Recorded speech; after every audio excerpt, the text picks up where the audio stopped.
महाराष्ट्र खासकर मुंबई में हाल बेहाल है। हमारे साथ खास मेहमान बीएमसी के कमिश्नर इकबाल सिंह चहल मौजूद है, उन्हीं का रुख कर लेते हैं। इकबाल जी, जिस तरीके से हालात भयावह होते हुए नजर आ रहे हैं, क्या मुंबई लॉकडाउन की ओर बढ़ रही है? नमस्कार। सबसे पहले मैं आपको करेक्ट करना चाहता हूं कि हालत एकदम कंट्रोल में है। उसके लिए मैं आपको हार्ड फैक्ट्स दूंगा।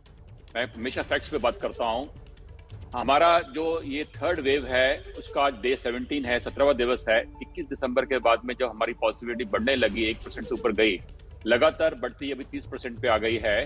परंतु आज अगर हमारे पास 80,000 एक्टिव केसेस हैं और आज सुबह जो आंकड़ा आया है, जो आज शाम को जाहिर किया जाएगा, वो फिर से 20,200 है और ये मिला के 1 लाख एक्टिव केस हो जाते हैं। परंतु इसमें से सिर्फ 5,000 केस हॉस्पिटल्स में हैं। आज हमारे 84% हॉस्पिटल बेड्स वेकेंट हैं। सिर्फ कल जो 20,000 लोग आए उसमें सिर्फ 110 लोग ऑक्सीजन बेड पे गए, वो भी एज ए प्रिकॉशन। और आज जो स्थिति है उसके बारे में इससे पहले ऑनरेबल सीएम सर ने 30 तारीख को एक रिव्यू मीटिंग ली थी। उसमें एक ऐसा फैसला किया गया था कि जो फर्स्ट वेव और सेकेंड वेव थी, वहां पे पॉजिटिविटी जो है वो एक केंद्र बिंदु था, बेंचमार्क था, मापदंड था कि अगर 5% से ऊपर अगर चली जाती है पॉजिटिविटी, तो लॉकडाउन रिस्ट्रिक्शंस का विचार किया जाना चाहिए। परंतु उस मीटिंग में ये फैसला लिया गया कि अभी थर्ड वेव एक विभिन्न प्रकार की है। इसमें 2 नए निकष लगाए जाएंगे कि हॉस्पिटलाइजेशन कितना है, हॉस्पिटल में कितने बेड खाली हैं, कितने भरे हुए हैं, आईसीयू, वेंटिलेटर, ऑक्सीजन बेड्स की पोजीशन क्या है। और दूसरा जो निकष ये लगाया गया कि ऑक्सीजन का यूज कितना है। आपको मालूम है कि सेकेंड वेव में ऑक्सीजन की बड़ी किल्लत हुई थी देश में, तो इस टाइम हमारे पास सिर्फ 10 टन ऑक्सीजन का यूज हो रहा है, भले ही हमारे पास 1 लाख केस हैं। और सिर्फ हमारे पास 1,900 टोटल पेशेंट्स हॉस्पिटल में हैं जो ऑक्सीजन पर हैं। और आज जब 83% बेड्स खाली हैं और हॉस्पिटल प्रेशर नहीं है और डेथ देखिए, पिछले 16 दिनों में 19 डेथ हुई है। एवरेज हमारी 1 डेथ पर डे हुई है, 1 death per day only. It is lowest anywhere in the world. तो आप कैसे कह सकते हैं कि हालत कंट्रोल में नहीं है? नहीं सर, ये सवाल आपसे सिर्फ इसलिए पूछा गया है क्योंकि जो मेयर हैं वो लगातार ये कह रही हैं कि अगर लगातार 20,000 मामले आएंगे तो लॉकडाउन की स्थिति पैदा हो सकती है। इसीलिए हमने आपसे क्लैरिटी के लिए सवाल पूछा। आप कह रहे हैं हालात काबू में, बहुत अच्छी बात। वो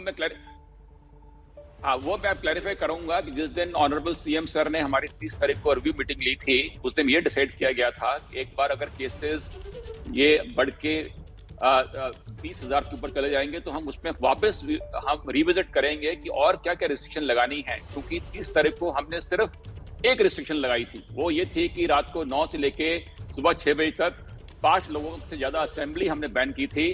उसके अलावा सब कुछ खुला था, रेस्टोरेंट रात को 1:30 बजे तक। उसके अलावा जो लोकल ट्रेन हैं या पब्लिक ट्रांसपोर्ट है, प्राइवेट ट्रांसपोर्ट 24/7 सब चल रहा था, आज भी चल रहा है। उसके बाद में हमने 2 रिस्ट्रिक्शन और लगाई कि शाम को 5 बजे से लेकर सुबह 5 बजे तक जो कि हमारे गैदरिंग के स्पॉट्स हैं, गर्दी के जगह हैं, जैसे gateway of India, marine drive, beaches, वहां पे शाम को 5 से लेकर सुबह 5 बजे तक असेंबली नहीं की जाएगी लोगों की। और लास्ट हमने रिस्ट्रिक्शन लगाई कि जो स्कूल के बच्चे हैं 3 जनवरी से क्लास 1 टू क्लास 8 वो हमने क्लासेस ऑनलाइन करी और क्लास 9 टू क्लास 12 के बच्चों को हमने वैक्सीनेशन ड्राइव के लिए स्कूल में बुलाना शुरू किया। हमने बोला कि हम 6 या 7 जनवरी को वापस रिव्यू करेंगे पोजीशन क्या है। परंतु कल हमने इसका डिटेल रिव्यू किया। ऑनरेबल सीएम सर दिन में 2 बार इसका रिव्यू लेते हैं हमारे से। तो ये पाया गया क्योंकि हॉस्पिटल बेड्स 83-84% वेकेंट हैं, ऑक्सीजन का यूज नेग्लिजिबल है, death rate just 1 only per day है। तो इसलिए अभी एडिशनल रिस्ट्रिक्शन की जरूरत नजर नहीं आ रही है। ठीक है सर, अब मुझे बताइए कि जिस तरीके से पिछली बार जब कोरोना की पहली लहरें आई थी तो जो पॉजिटिविटी रेट था, जिस तरीके से आपने खुद कहा कि उसको एक पैमाना बनाया गया था रिस्ट्रिक्शंस बढ़ाने के लिए, तो फिर इस बार क्योंकि ये थर्ड वेव जो है इसका मिजाज अलग है, तो अब आप लोगों ने क्या रिस्पॉन्स के लिए मापदंड तय किए हैं? कितने % हॉस्पिटल बेड्स अगर ऑक्यूपाइड हो जाएंगे या फिर जितनी ऑक्सीजन इस्तेमाल होने लगेगी उसके बाद किस तरीके से मुंबई में रिस्ट्रिक्शंस बढ़ेंगी, इसका प्लान क्या है? इसका प्लान ये है कि जब हमें लगेगा कि हमारे हॉस्पिटल बेड्स 50% भर गए हैं, हॉस्पिटल में प्रेशर आ रहा है, स्ट्रेस आ रहा है, या डेथ बढ़ रहे हैं, या ऑक्सीजन का यूज बढ़ रहा है। सेकेंड वेव के टाइम में हमारा ऑक्सीजन का जनरेशन खुद का मैन्युफैक्चरिंग 0 था। और इस टाइम हमारे पास 400 टन का स्टोरेज है और 200 टन का खुद का बीएमसी का अपना मैन्युफैक्चरिंग है, जिसमें सिर्फ 10 टन यूज हो रहा है आज। तो अगर ये दो जो पैरामीटर्स हैं, निकष हैं, इस पर अगर प्रेशर आएगा तो रिस्ट्रिक्शन का विचार किया जाएगा।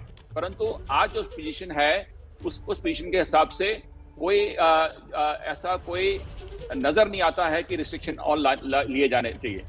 हमने अभी देखा हाल ही के दिनों में बेस्ट कर्मचारी बड़ी तादाद में पॉजिटिव हो रहे हैं क्योंकि वो पब्लिक ट्रांसपोर्ट है। ऐसे में आप कैसे सुनिश्चित कर रहे हैं? और डॉक्टर्स की भी खबरें लगातार सामने आ रही हैं, जो मेडिकल स्टाफ है वो भी बड़ी संख्या में पॉजिटिव हो रहा है। कैसे सुनिश्चित किया जा रहा है कि जो तमाम प्रोटोकॉल्स है उनका पालन हो?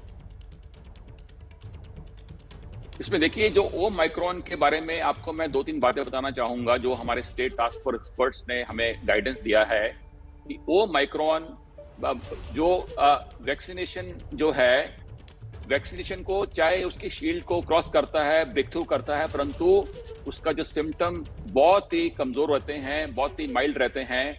और उसको सिद्ध करने के लिए मैं आपको एक एग्जांपल देता हूं कि आज हमारे जो 1900 के करीब टोटल पेशेंट्स ऑक्सीजन में हैं पूरी बंबई में 186 हॉस्पिटल्स में, उसमें से 96% पेशेंट्स जो हैं ऑक्सीजन बेड्स पे वो अनवैक्सीनेटेड हैं, जिन्होंने एक भी वैक्सीन नहीं लिया है। और सिर्फ 3 से 4% जो हैं वो ऐसे हैं जो सिंगल डोज वाले हैं। अदरवाइज वैक्सीनेटेड लोगों को ये ऑक्सीजन बेड तक, आईसीयू तक नहीं लेके जाता है। और बंबई बड़ा लकी है कि हमारे पास फर्स्ट डोज वैक्सीनेशन 108% हुआ है, क्योंकि फ्लोटिंग पॉपुलेशन को हमने कवर किया है। और सेकेंड डोज भी हमारा 90% तक पहुंच गया है। आज हमारे पास 21 लाख वैक्सीन हमारे पास स्टॉक में है और सिर्फ हमें 11 लाख लोगों को वैक्सीन करके सबको डबल करना है। परंतु कोविशील्ड में 84 डेज का गैप आता है सेकेंड डोज में, लोग ड्यू नहीं है, इसलिए हम 100% सेकेंड अचीव नहीं कर पा रहे हैं। परंतु आज भी जो हमारा वैक्सीनेशन का परसेंटेज है that is best in India.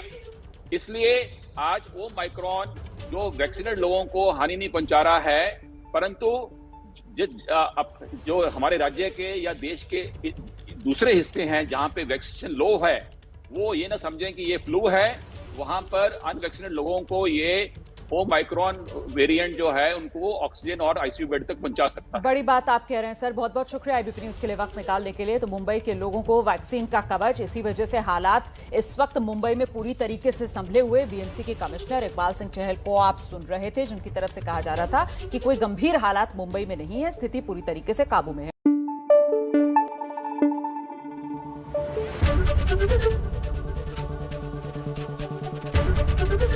ABP news आपको रखे आगे।